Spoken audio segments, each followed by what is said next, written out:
mbasuhuza kabisa kandi mbaha ikaze kuri Rusine Info kabisa mutima ziri kure muri iki leta zunze ubumwe za Amerika zateye utwatsi ibyo gutera inkunga umutwe mushya wa Repubulika ya Demokarasi ya Kongo uzahabwa inshingano zo kurinda ibirombe by'amabuye y'agaciro hirya no hino mu gihugu cya Repubulika ya Demokarasi ya Kongo. Ku 27 Mata 2026 urwego rwa RDC rushinzwe kugenzura ubucuruzi bw'amabuye y'agaciro rwatangaje ko uyu mutwe mushya uzatangira akazi mu mpera z'uyu mwaka ufite abantu 300 kandi biteganyijwe ko mu 2028 uzafite abarenga ibihumbi 20 kabisa. Urwego rwasobanuye ko ibikorwa by'umutwe byateganyirijwe miliyoni 100 z'amadolari kandi ko uzaterwa inkunga na Amerika na leta zunze ubumwe z'Abarabu UAE kabisa, hashingiwe ku bufatanye busanzwe hagati y'impande zombi.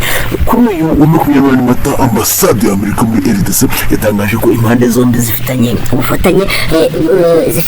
ubufatanye buzifitiye inyungu mu bijyanye n'ubukungu n'umutekano, ariko Amerika idateganya gutera inkunga uyu mutwe. Amerika ibi biteye utwatsi iryo kabisa.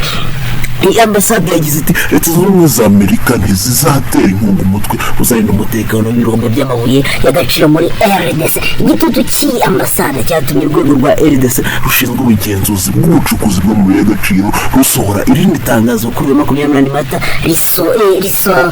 rikosora ibyavuzwe mu masaha 24 yarashize. Urwego umushinga ushingiraho uyu mutwe muri gahunda y'ubufatanye n'ibiganiro n'abafatanyabikorwa benshi barimo Amerika na UAE, ariko ko nta gihugu kizawutera inkunga.